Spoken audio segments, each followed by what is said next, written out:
choisis Jésus pour guider ma vie. Mon bien-aimé Jésus, il est à moi, je suis à lui. Je choisis Jésus pour guider ma vie. Mon bien-aimé Jésus, il est à moi, je suis à lui. Je choisis Jésus pour guider ma vie. Bonsoir à toutes et à tous.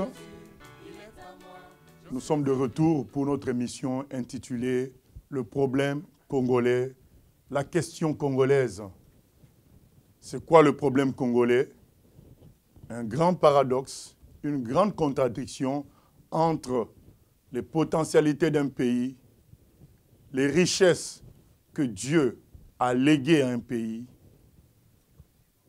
les richesses du sous-sol, les richesses humaines, les richesses du sol et surtout la richesse spirituelle, la connaissance de l'Éternel et les réalités quotidiennes vécues par les gens, les guerres,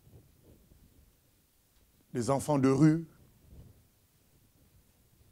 les difficultés sociales, économiques, le problème de paupérisation de la société et surtout le fait que ça dure depuis si longtemps. Et nous, en tant que chrétiens, nous nous sommes dit, nous avons un recours, nous avons Dieu. Et nous voulons que Dieu puisse résoudre le problème du Congo, le problème de cette région. Parce que là où les hommes ont échoué, Dieu lui peut réussir. Et nous avons pris comme base le passage de Proverbe 11:11. La ville s'élève par la bénédiction des hommes droits. Donc nous croyons que les hommes droits présents, en travaillant avec leur Dieu, peuvent attirer la bénédiction sur eux-mêmes, sur leur famille, sur la ville et ensuite sur le pays. C'est ainsi que notre travail durant toutes ces émissions sera de faire en sorte que nous décelions les problèmes qui font que Dieu s'est éloigné de nous, que nous puissions réparer afin que la bénédiction de Dieu, avec Dieu lui-même, soit avec nous.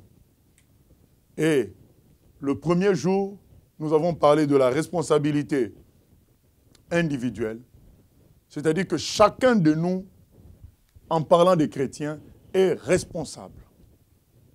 Tu es responsable du bonheur que tu dois vivre. Parce que ton bonheur ne dépend pas d'un homme, ne dépend pas d'un pays, ne dépend pas de tes études. Ton bonheur dépend du Seigneur, de ton obéissance à la parole de Dieu. Et quand tu entres dans ton bonheur, ton entourage en bénéficie et ta ville va finir par en bénéficier, ainsi que ton pays. Nous avions parlé aussi du retour à Dieu. Qu'est-ce que nous avons dit dans ce sujet-là? C'est que ceux qui ne croient pas en Dieu, devant tant de souffrances, devraient prendre conscience de leur échec et venir à Dieu. Car Dieu seul est la solution. Dieu nous a créés et il sait comment nous réparer, comment arranger lorsque ça ne va pas. Mais ceux qui croient en Dieu, nous leur avons demandé aussi de revenir à Dieu. Parce qu'il faut être humble, il faut être honnête pour reconnaître qu'il y a un problème avec Dieu. C'est pourquoi nous souffrons tant dans cette région du Congo, dans cette Afrique centrale et même en Afrique. Il y a un problème avec Dieu. Reconnaissons cela. Entrons dans la vraie conversion. Peut-être que tu allais dans une église et tu te disais chrétien. À travers ces émissions, nous voulons que tu rentres en toi-même et examines réellement si tu es chrétien. Et sois honnête pour reconnaître quand tu verras que tu ne l'es pas, pour le devenir, afin que le pays finisse par être béni par la grâce qu'il y aura sur toi. Et aujourd'hui, nous allons parler d'un problème qui, pour nous, est une des causes du manque d'action de Dieu pour la bénédiction de ce pays, de cette région.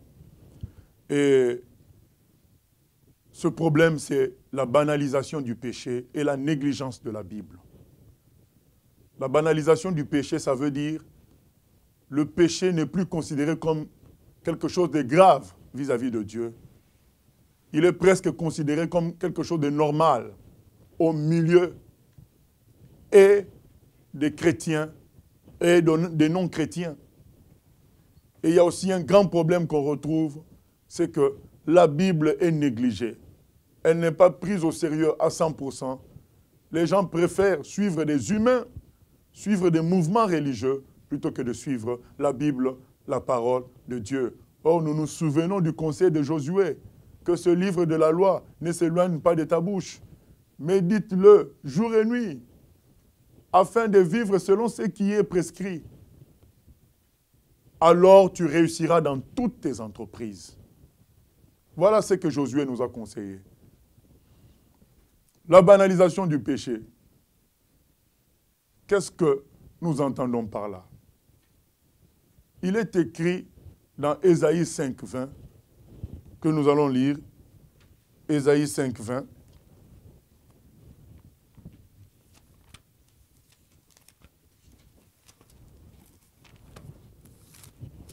Malheur à ceux qui appellent le mal bien et le bien mal, qui changent les ténèbres en lumière et la lumière en ténèbres, qui changent l'amertume en douceur et la douceur en amertume.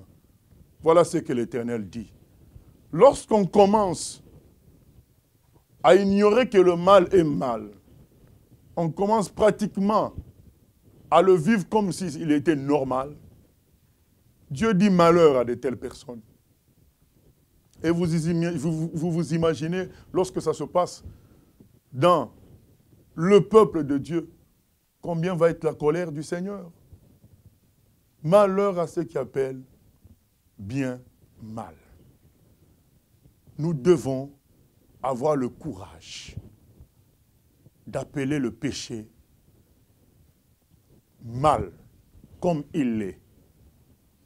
Et aujourd'hui, sous prétexte qu'il y a souffrance, sous prétexte que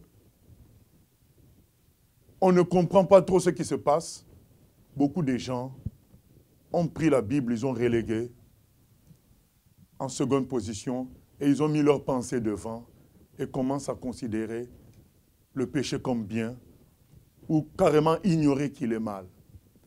Et le Seigneur ne peut pas être content et la malédiction tombe sur le pays. Nous allons citer un certain nombre de péchés.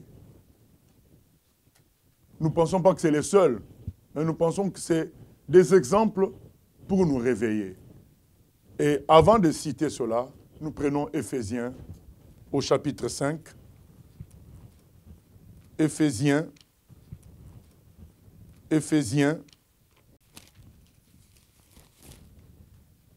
Devenez donc les imitateurs de Dieu comme des enfants bien-aimés et marchez dans l'amour à l'exemple de Christ qui nous a aimés et qui s'est livré lui-même à Dieu pour nous comme une offrande et un sacrifice de bonne odeur.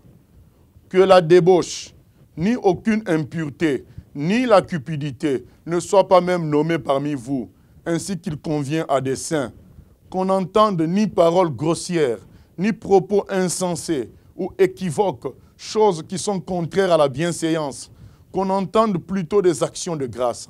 Car, sachez-le bien, aucun débauché ou impur ou cupide, c'est-à-dire idolâtre, n'a d'héritage dans le royaume de Christ et de Dieu. Que personne ne vous séduise par de vains discours, car c'est à cause de ces choses que la colère de Dieu vient sur les fils de la rébellion. N'ayez donc aucune part avec eux. Autrefois vous étiez ténèbres, et maintenant vous êtes lumière dans le Seigneur. Marchez comme des enfants de lumière, car le fruit de la lumière consiste en toutes sortes de bonté, de justice et de vérité. Examinez ce qui est agréable au Seigneur, et ne prenez point part aux œuvres infructueuses des ténèbres, mais plutôt condamnez-les. Car il est honteux de dire ce qu'ils font en secret. Mais tout ce qui est réprouvé apparaît en pleine lumière, car tout ce qui est ainsi manifesté est lumière.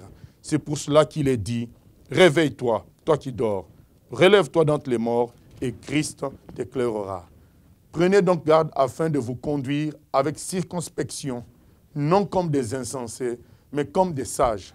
Rachetez le temps, car les jours sont mauvais. C'est pourquoi ne soyez pas inconsidérés, mais comprenez quelle est la volonté du Seigneur. Voilà la parole de Dieu. Prendre au sérieux la volonté de Dieu. Arrêtez avec les ténèbres, arrêtez avec le péché, car le péché éloigne la bénédiction de Dieu. Nous avons lu cela la fois passée dans Deutéronome 28. Un autre problème est la négligence de la Bible. Aujourd'hui, beaucoup de gens préfèrent suivre ce que les hommes disent, qu'on les appelle pasteurs, prêtres, ou prophètes, ou apôtres. Ils ne lisent pas eux-mêmes la Bible. Ils écoutent ce que les hommes disent et ils s'arrêtent là. Et vous savez, nous avons un bon exemple dans la parole de Dieu. L'exemple des chrétiens de Béret. Même si Paul était très fort côté parole, très fort côté miracle et autres dons, ces chrétiens de Béret prenaient la peine de vérifier dans les Écritures si les dires de Paul étaient exacts. Aujourd'hui, nous avons une condition meilleure. Aujourd'hui, la Bible, tout le monde peut l'acquérir. Parfois, on la distribue gratuitement. Autrefois, pour avoir les textes des Écritures, c'était compliqué, ça coûtait très cher. Aujourd'hui, nous avons la Bible à disposition. Que diras-tu à Dieu au dernier jour? Que tu n'avais pas la Bible? Tu as la Bible. Lis la Bible. C'est bien d'écouter les autorités, d'obéir aux autorités, mais toujours en lisant la Bible, de sorte que ce qu'ils disent est filtré par la parole de Dieu. Nous sommes chacun responsables de cela. Tu es responsable de lire la Bible. Et si tu lis sérieusement la Bible, même quand un prétendu homme de Dieu cherchera à te détourner, l'Esprit Saint te réveillera, te rappellera ce que tu as lu toi-même dans la Bible. Nous avons, nous tous, vécu des expériences où on a voulu nous détourner de la voie du Seigneur. Mais c'est toujours la parole de Dieu qui nous a sauvés, qui nous a ramenés. On se souvient même de Josias, le roi Josias. À son époque, il y avait des prophètes. Mais le jour où la parole de Dieu, les Écritures ont été découvertes dans le temple, quand ils ont lu cela, ils ont compris qu'ils faisaient des bêtises. Ils s'éloignaient de la parole de Dieu. Et pourtant, il y avait des prophètes à l'époque. Nous avons besoin des serviteurs de Dieu, mais nous avons besoin aussi de la parole de Dieu. C'est le cadeau infini que Dieu nous a laissé sur terre. Nous allons citer une liste de péchés qui se commettent ou de comportements anti-bibliques qui se banalisent et qui sont acceptés par tous. Le but de cela, ce n'est pas d'accuser les gens. Le but, c'est de sortir de la fausseté, d'aller dans la lumière pour que Dieu nous bénisse. Il faut que si tu es injuste, tu dénonces ces œuvres mortes. Comme Paul vient de nous le dire dans Ephésiens 5. Dénoncez-les. Ça ne veut pas dire accuse les gens, ça veut dire réveille les gens. Car il est écrit, vous connaîtrez la vérité et la vérité vous rendra libre. Premièrement, nous voulons parler du mensonge. Vous savez, je suis moi-même Congolais d'origine et je connais. C'est un problème sérieux, le mensonge aujourd'hui, au Congo. Les gens mentent comme s'il disait la vérité. Le mensonge est devenu ambiant. Ce n'est plus quelque chose de lourd. Vous pouvez voir quelqu'un à la fin d'un culte mentir tranquillement. Et il y en a même qui emploient le langage, je l'ai tapé. Donc pour dire qu'il a menti, quoi. Bien-aimé, est-ce que vous savez que le diable est appelé le père du mensonge? Mentir, c'est grave. Vous savez, il y a même des pays dirigés par des païens où tu peux même voler, on t'excuse. Mais quand tu mens, c'est fini. Tu n'es plus pris au sérieux, tu dois démissionner. Mentir, c'est porter un masque. Mentir, c'est faire de l'hypocrisie. Et un des péchés que Jésus a attaqué fortement, nous savons tous en tant que chrétiens qu'il n'y a pas de petit péché, mais il y a des péchés que le Seigneur Jésus a attaqué fortement. C'est l'hypocrisie et le mensonge. Alors aujourd'hui au Congo, on ment tranquillement, même des serviteurs de Dieu. Vous appelez au téléphone, il est là. Sa femme dit, non, il est parti à Kinshasa. Et de l'autre côté, il est là. Sa femme dit, il est parti à Brazza. Tranquillement. Même toi-même, serviteur de Dieu, ta femme, tu fais mentir ta femme. Est-ce que tu peux encore avoir confiance à cette femme-là? Et toi, femme, on te fait mentir. Est-ce que tu peux vraiment avoir confiance à ton mari? Le mensonge, c'est mettre une fausse nature. Mettre un masque. Et c'est dangereux. Diabolos veut dire calomniateur, menteur. Jésus a dit clairement, le diable c'est le père du mensonge. Ayons la vérité dans la bouche. Il y en a qui vont dire, mais oui, mais le mensonge, ça évite parfois des problèmes. Non. Il est écrit, les nations s'agitent, le royaume s'ébranle, mais le peuple de Dieu est toujours dans la paix. C'est le Seigneur qui est le prince de la paix. Ce n'est pas le mensonge. N'appelons pas le mal bien et le bien mal. Deuxième péché, la débauche, la luxure, l'impudicité. Aujourd'hui, c'est devenu quelque chose de banal. On ne s'en plaint même plus. Vous savez, quand je dénonce ces choses-là, j'insiste sur le peuple de Dieu. Oui, il y a le péché aussi chez les païens, mais puisque notre base, c'est que c'est les enfants de Dieu qui vont attirer la bénédiction sur le pays, nous voulons que les enfants de Dieu arrêtent avec le péché. L'impudicité devient quelque chose de normal. Des chrétiens, des chrétiennes qui chantent dans des chorales et qui sortent, alors qu'entre eux, qui sont copains, copines, alors qu'ils sont mariés. Il y a même de faux pasteurs, parce que là j'ai dit directement, de faux pasteurs qui prétendent même que quand tu sors, tu sors avec une femme, une jeune fille qui n'est pas mariée, ce n'est pas un péché. Le péché, c'est quand tu prends la femme de quelqu'un d'autre. Bien-aimés, soyons sérieux. C'est grave. Nous devons dénoncer ces choses-là.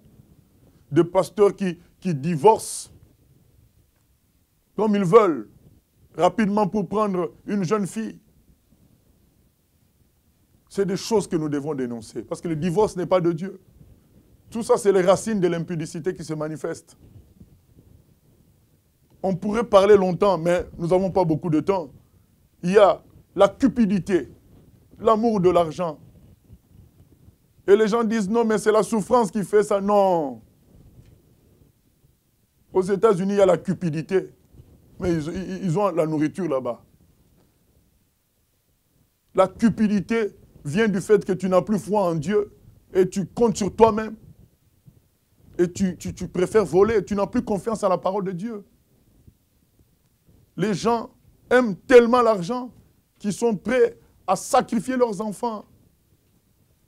à sacrifier l'œuvre de Dieu. Les prédications ont changé. Il y a même des pasteurs qui disent que Dieu m'a révélé qu'il faut donner en dollars. Il ne faut pas donner en monnaie locale. C'est des abominations. L'argent est devenu le maître.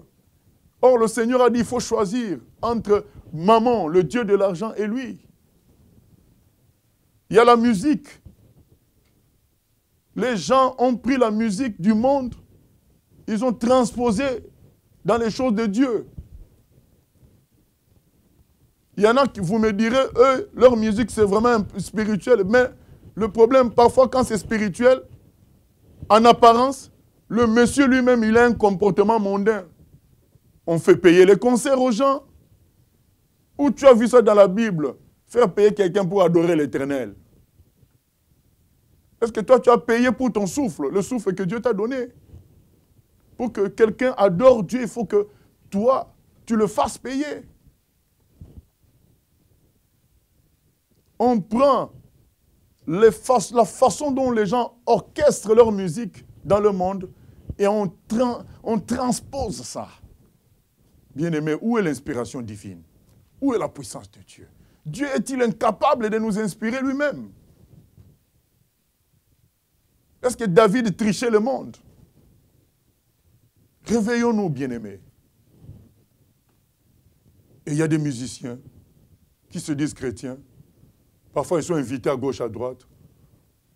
C'est le moment de chanter. Oh, mais moi, si on ne me donne pas mes 4 000 $, je ne passe pas devant. Est-ce que ça, c'est de Dieu? Demandez l'argent pour servir Dieu. Dieu a dit, vous avez reçu gratuitement, donnez gratuitement. Humilie-toi, frère. Humilie-toi, sœur. Reviens à la vérité. Je sais que vous allez discuter, mais nous avons un temps pour les questions. La corruption et le vol généralisé. Les gens disent, ah, mais oui, mais les dirigeants du pays, eux-mêmes, ils volent. Moi aussi, je vais voler. Ah! Donc, si eux, ils veulent partir en enfer, toi aussi, tu veux partir en enfer? Non. C'est toi qui es le sel de la terre. Si tu te dis chrétien, tu n'as pas besoin de voler pour vivre. Tu n'as pas besoin de corrompre pour vivre. Daniel et ses amis étaient dans un pays corrompu, mais ils sont restés purs. Et Dieu s'est manifesté. Il les a élevés Premier ministre. Tu n'as pas besoin de tricher les autres dans leur perdition. Paul vient de nous dire dans Éphésiens, soyez des imitateurs de Dieu. C'est ce que nous devons, c'est Dieu que nous devons imiter. Les enfants aujourd'hui rebellent à leurs parents. Les enfants n'écoutent plus les parents. Et la malédiction est sur eux. Nous, quand on était jeunes, en général, un enfant étudiait ou faisait des choses plus que ses parents. Aujourd'hui, pour trouver un enfant qui a étudié plus que son parent, c'est devenu compliqué. Réfléchissez, jeunes. C'est la rébellion. On doit obéir aux parents. On n'a pas dit obéir à leurs mensonges ou à leurs péchés, mais les respecter en tant que géniteurs. Et le dernier point, c'est les parents qui sont devenus irresponsables. Les parents mettent au monde des enfants, mais ils s'occupent plus de leur propre ventre que de ces enfants-là. Ces enfants-là n'ont pas demandé à venir au monde. Quand tu t'engages dans un mariage et que tu as des enfants, sache que tu devras t'en occuper, tu devras payer le prix. Tu devras te sacrifier parce qu'ils n'ont pas demandé à venir. Et tout ça, ce sont des choses qui font mal au cœur de Dieu. L'Esprit de Dieu est attristé, il ne peut plus agir dans le pays. Il ne peut plus agir au milieu des enfants de Dieu. Le ciel est négligé, c'est la terre qui est encensée. C'est la terre qui est conseillée aux gens. Et les gens ne vivent que pour leur ventre et la terre. Et des parents commencent à négliger leurs enfants. C'est grave. Un enfant a besoin d'être encadré, d'être géré, d'être aidé. Voilà quelques péchés que je peux citer. La conclusion, c'est arrêtons avec tout cela. Repentons-nous. Il est écrit dans 2 Chroniques 7,14, si mon peuple, ceux qui est invoqué mon nom, s'humilie, prie, cherche ma face et se détourne de ses mauvaises voies, je lui pardonnerai son péché. Je l'exaucerai des cieux et je guérirai son pays. Mon cher, ma chère, si tu es vraiment chrétien, comprends que le sort du pays est entre tes mains. Si tu t'humilies, les choses vont changer. Que Dieu soit béni. Nous laissons place aux questions avec les invités que nous avons. Et nous commençons par la première question. Pasteur, le péché est partout. Pourquoi seulement que le peuple qui habite le Congo qui souffre autant? Ok. Le péché est partout. Je crois que même lors de la première mission, on en a parlé. Le péché est partout, c'est vrai. Cependant, chaque région est responsable de son propre péché. Quand on parle de la souffrance du peuple congolais, ça ne veut pas dire qu'ailleurs, c'est le paradis. Chaque peuple connaît ses souffrances à cause des péchés qu'il est en train de commettre. Notre exhortation, c'est que le peuple congolais a à prendre conscience sur ses propres péchés à lui. Il y a une évidence. L'évidence, c'est que ça fait plus d'un demi-siècle qu'on souffre. Donc on ne peut pas nier qu'il y a un problème. Et c'est pourquoi nous devons nous-mêmes nous examiner et enlever le péché qui nous gêne et afin que le Seigneur agisse et que nous soyons libérés. Donc, en conclusion, ce que je peux dire par rapport à cette question, c'est que le péché de l'autre, c'est le péché de l'autre. Toi, prends conscience de ton péché et humilie-toi, reviens à Dieu et le Seigneur agira. Voilà. Une autre question? Oui. Oui, pasteur, la question qui me vient à l'esprit, je me demande, est-ce que ce n'est pas à cause de certains serviteurs véreux que le peuple des deux Congos affiche actuellement un comportement, disons, laxiste vis-à-vis du péché et vis-à-vis de Dieu?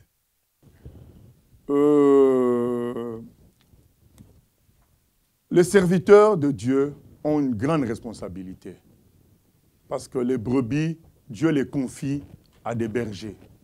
Et ils ont une grande responsabilité. En général, quand les serviteurs de Dieu dévient, petit à petit, ils entraînent le peuple dans la déviation. C'est ce qu'on voit avec les rois d'Israël. Mais cependant, nous sommes à une époque où un chrétien a l'Esprit Saint, a la Bible. Tu ne peux pas dire en tant que chrétien que c'est à cause seulement des serviteurs de Dieu que tu es égaré. Parce que personne n'est interdit de lire la Bible. L'Esprit Saint te parle aussi. Nous avons connu tous des temps où tu veux quitter le péché, mais un serviteur de Dieu fatigué te conseille d'attendre encore un peu, mais l'Esprit Saint te dérange jusqu'à ce que tu quittes toi-même le péché, parce que la Bible le dit clairement. Nous croyons que beaucoup de gens, finalement, se complaisent dans cette situation-là. Ils disent, ah, mais les serviteurs de Dieu eux-mêmes sont dans l'erreur, et nous tous, nous allons commettre des erreurs. Mais le problème, c'est que vous allez les suivre en enfer. La vie chrétienne est individuelle, que chacun prenne ses responsabilités. J'ai une question. Alors, vous avez décrit les péchés, le mensonge, la débauche, tout ça. Et moi, ma question, comment ça se fait que des chrétiens peuvent se retrouver dans la situation? Est-ce que c'est un problème de manque d'enseignement ou est-ce que c'est un problème de conversion? Qu'est-ce qu'on peut dire par rapport à ça? Il y a les deux. Il y a le manque d'enseignement. On se souvient de Osée 4,6 qui dit « Mon peuple périt parce qu'il lui manque la connaissance ». Et cependant, ce verset-là continue pour dire « Puisque tu as rejeté la connaissance ». D'une certaine manière, donc il y a les deux responsabilités. Les serviteurs de Dieu peuvent égarer les gens avec des faux enseignements ou des enseignements tronqués, donc des enseignements non achevés, où on choisit quelques passages bibliques, on ne veut pas toucher aux autres parce qu'on ne veut pas gêner les gens. Mais cependant, comme nous l'avons dit, la Bible est disponible. Dans la Bible, il y a toute la vérité. La Bible est notre autorité suprême sur terre. La Bible est au-dessus des pasteurs. La Bible est au-dessus des églises. C'est la Bible qu'il faut suivre, car la Bible, c'est la parole de Dieu. Et chacun de nous a la responsabilité, je recommence encore, de lire la Bible, de prendre au sérieux la Bible et de se soumettre à la Bible. Et quand les chrétiens vont avoir ce comportement, même les serviteurs de Dieu escrocs réfléchiraient à 2 fois avant de chercher à tromper les gens, parce qu'ils savent que les gens réfléchissent en utilisant la Bible. Une autre question. Alors, il y a des personnes qui disent, vu le contexte du pays, les souffrances qu'il y a, on peut se permettre un petit mensonge par-ci par-là. Certains disent que même dans la Bible, on voit qu'Abraham avait menti pour s'en sortir. Et vous, qu'est-ce que vous pensez de ces personnes qui pensent comme ça? Est-ce qu'on peut tromper en disant Dieu est miséricordieux, il nous comprendra, il va nous pardonner? Parce que de l'Europe, c'est plus facile, mais ceux qui vivent la misère, comment ils peuvent comprendre cela? Ok, c'est vrai que beaucoup de gens disent, tiens, la souffrance est telle qu'on n'a vraiment pas le choix, on ne peut que mentir.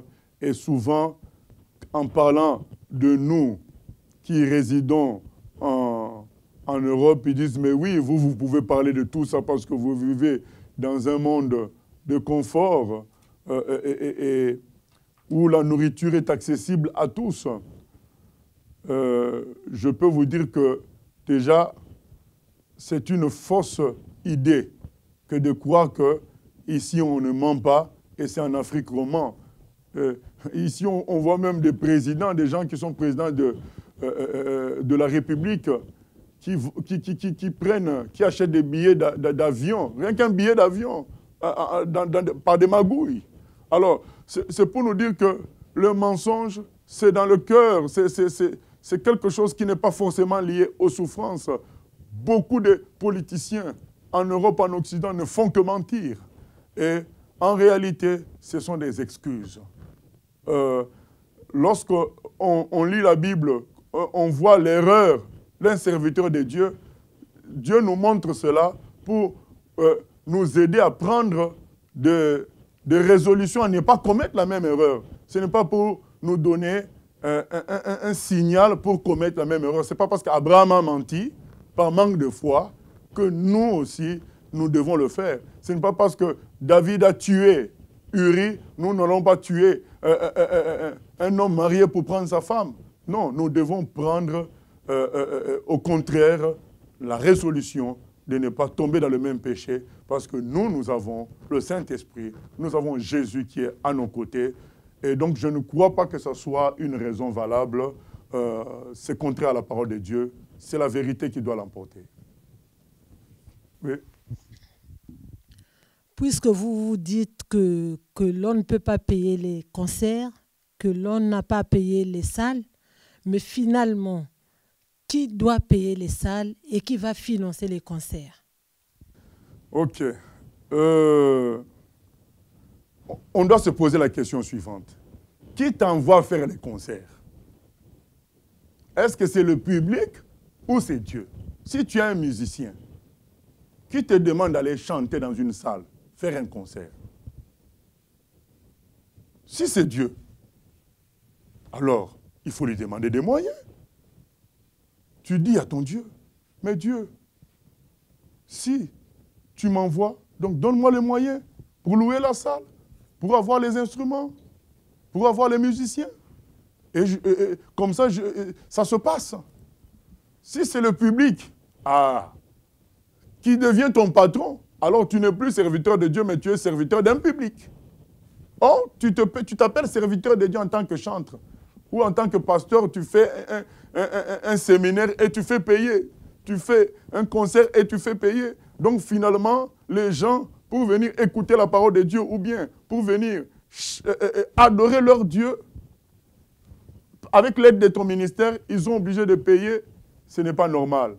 Si c'est Dieu qui t'a envoyé, c'est à lui que tu dois demander les moyens. Et ça, c'est un raisonnement du monde, comme quoi les gens doivent payer. C'est l'imitation du monde. Et ce n'est pas biblique, c'est anti-biblique, parce que le Seigneur a dit, vous avez reçu gratuitement, donner gratuitement. Vous savez, le Seigneur est parti même loin. Hein. Il a dit aux disciples, quand il les envoyait, ne prenez même pas votre argent. Donc, allez-y. Et quand ils sont revenus, il leur a dit, vous avez manqué de quelque chose? Ils ont dit rien. Le Seigneur pourvoit. C'est un Dieu de miracles. Si nous sommes chrétiens, nous devons le confirmer dans notre comportement de tous les jours. Si on a un comportement, comment dire, à l'exemple, comme un comportement semblable à ceux de païens, finalement, qu'est-ce qui fait la différence? Réfléchissons, bien-aimés. Oui, question? Oui, j'ai une question en fait. La question qu'on peut se poser, c'est y aurait-il pas une certaine résignation du peuple par rapport à sa condition et par rapport à tout ce qu'il vit à un moment donné? N'a-t-il pas l'impression d'être à un moment donné considéré comme maudit? Parce qu'il y a aussi certaines théories qui disent que les Noirs seraient maudits par rapport aux enfants de Noé, Canaan, etc. Est-ce que ça ne serait pas ça non plus qui pourrait expliquer cette banalisation du péché? La grande question, c'est est-ce que nous sommes chrétiens ou pas? Si nous sommes chrétiens, la Bible est claire, Jésus-Christ a été fait malédiction pour nous. Il a porté sur lui toute forme de malédiction, de sorte que tous ceux qui croient en lui soient libérés de toute malédiction. Donc, aujourd'hui, on parle de la souffrance du Congo, mais beaucoup de peuples ont souffert, les Juifs ont souffert, les Somaliens ont souffert, les Éthiopiens ont souffert. Donc, tout le monde entier a été sous la malédiction à cause du péché. Et Jésus-Christ ôte cette malédiction. Et en tant que chrétien, on doit se ressaisir, se souvenir de ce que Jésus a fait à la croix, dire non, je ne suis plus sous la malédiction, le sang de l'agneau a coulé. Je peux aujourd'hui vivre la bénédiction de l'Éternel par son Esprit Saint. Voilà ce qu'un chrétien doit se dire. Toutes ces théories-là, les Noirs ont été maudits, ainsi de suite, c'est des théories humaines. Ce que la Bible dit clairement, c'est que tous les humains ont été maudits à cause du péché. Et Jésus-Christ ôte cette malédiction. Tous ceux qui croient au Seigneur sont libérés de cela. Mais alors, dans ces cas-là, bon, si ce n'est pas une question de malédiction ou de résignation, est-ce que, dans ces cas-là, cette région-là, du Congo, des Grands Lacs, ne serait pas telle passée sous la domination du diable, en fait? Elle n'aurait pas été vendue au diable, par exemple? Par qui? Peut-être par des pactes qui seraient passés, des pactes ancestraux qui auraient été passés et qui font que cette population-là souffre tout le temps. C'est possible qu'il y ait eu des pactes qui aient été faits à travers la sorcellerie, à travers les dirigeants des pays ou autres. C'est possible. Mais qui est puissant entre le diable et les pactes et Dieu? C'est Dieu qui est puissant. Et vous savez comment on appelle le sang de Jésus? Le sang de la nouvelle alliance. Donc c'est le sang qui efface toutes les anciennes alliances. S'il y a eu des pactes, revenons à Dieu. Humilions-nous, comme c'est écrit dans 2 Chroniques 7,14. Dénonçons ces pactes, repentons-nous et laissons le sang de Jésus nous purifier afin que la bénédiction de Dieu revienne. Ce n'est pas une raison de rester là à ne rien faire, dire ah, nous sommes malheureux, il y a eu des pactes. Mais Jésus-Christ est le Rédempteur, il est le libérateur des captifs. C'est là que son nom prend tout le sens. C'est le nom qui libère, c'est le nom le plus grand. Usons-nous de ce nom-là pour être libérés de toute forme de pacte, de toute forme de malédiction, afin que notre terre, notre pays soit béni. Oui. Oui, pasteur, tout à l'heure, quand vous avez répondu par rapport au problème des salles, que ce que vous avez reçu gratuitement, donné gratuitement, mais on a déjà entendu aussi, et c'est là également écrit dans la Bible, parce que ces serviteurs-là utilisent également ce verset qui dit « Tu ne muselleras pas le bœuf quand il est en train de fouler le grain ». Bon, est-ce que ce n'est pas là un passage qui les autorise également à demander de l'argent quand ils sont... parce qu'il y en a qui utilisent également ce passage. Qu'est-ce que vous dites par rapport à ça, en fait? Ok, ce que j'ai à dire, c'est que à travers ce passage, Dieu nous montre que dans ce qu'on fait pour lui, se trouve aussi notre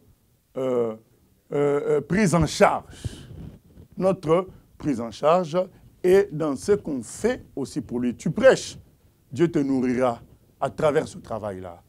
Tu chantes, Dieu te nourrira à travers ce travail-là. Tu aides les autres, Dieu te bénira à travers ce travail-là. Mais c'est Dieu le patron. C'est lui qui te bénira. Il va utiliser les gens d'une manière ou d'une autre pour faire des dons, pour être comme une main, sa main à lui, pour te donner quelque chose. Mais Dieu ne te demande pas de demander aux gens. Il y a des enseignements qui sont donnés aux gens dans la parole. Que celui qui est enseigné partage ses biens avec celui qui enseigne. Et ainsi de suite. Mais ça, chacun prendra conscience à partir des enseignements qu'il reçoit. Tiens, je dois pourvoir aux besoins du chantre qui m'entraîne dans l'adoration. Je dois pourvoir aux besoins de la personne qui m'enseigne. Mais ce n'est pas à nous de faire des demandes express. C'est comme si vous allez dans une boulangerie acheter du pain. Vous arrivez là, le vendeur vous dit, mais écoutez monsieur, moi ça fait 2 mois que je ne suis pas payé. Est-ce que vous ne pouvez pas faire quelque chose? Mais vous allez être tourné, vous allez dire, mais non, mais monsieur, moi, je viens acheter mon pain. Vous devez réclamer votre salaire à votre patron. Mais qu'est-ce que vous faites là s'il ne vous paye pas? C'est la question que vous allez lui poser. Alors, ces gens-là qui se disent serviteurs de Dieu, leur patron ne les paye pas, ne s'occupe pas d'eux. Qu'est-ce qu'ils font en tant que serviteurs de Dieu? Ils n'ont qu'à...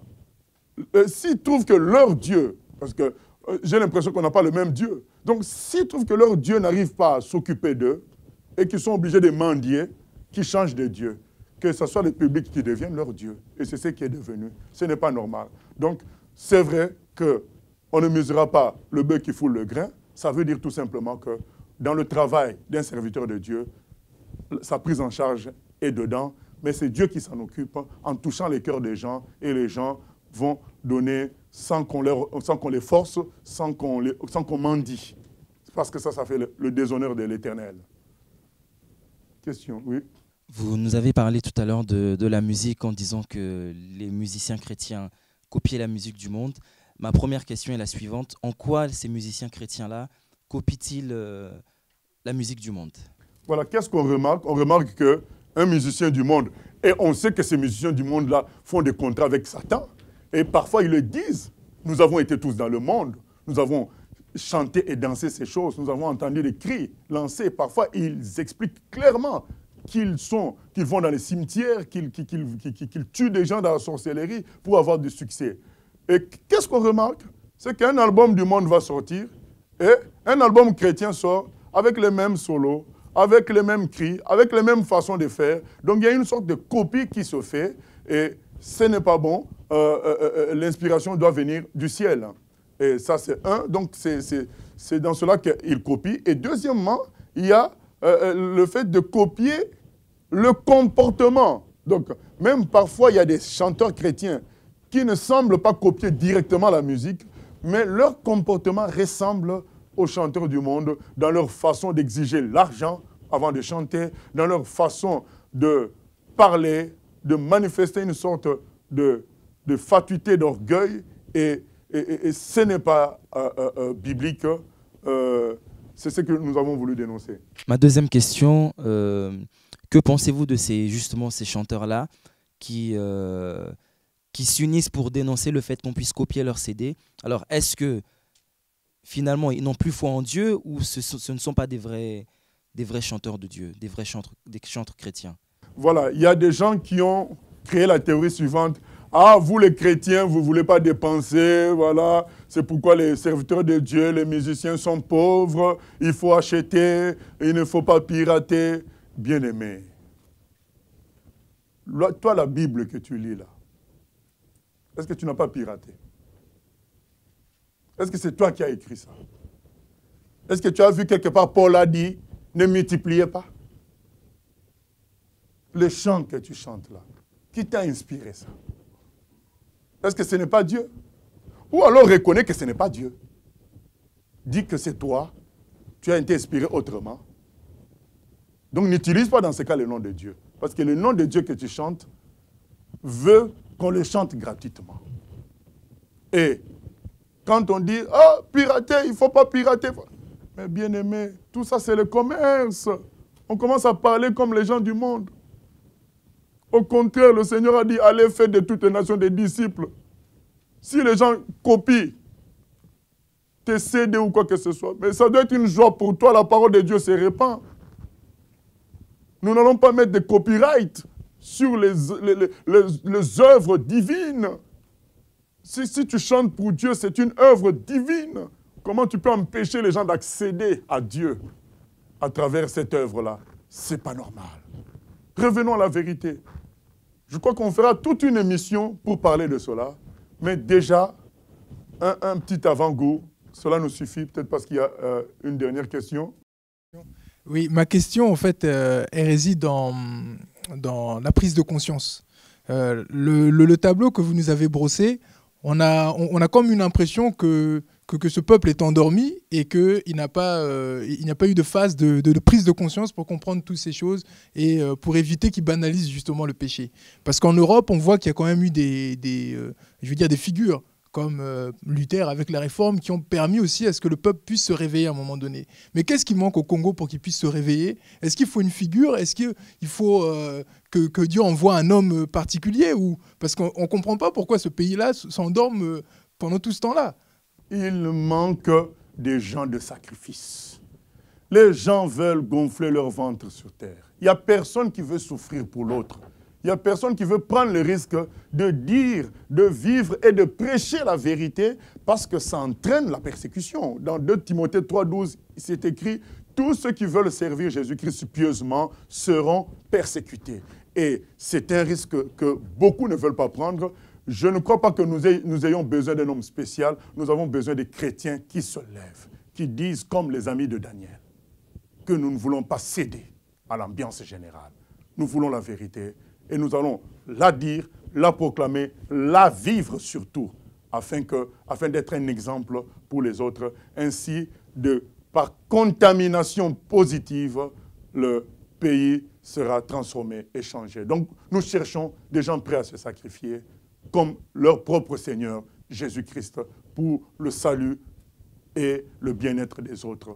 Que Dieu soit béni. Nous arrêtons notre émission sur ce sujet, sur cette question.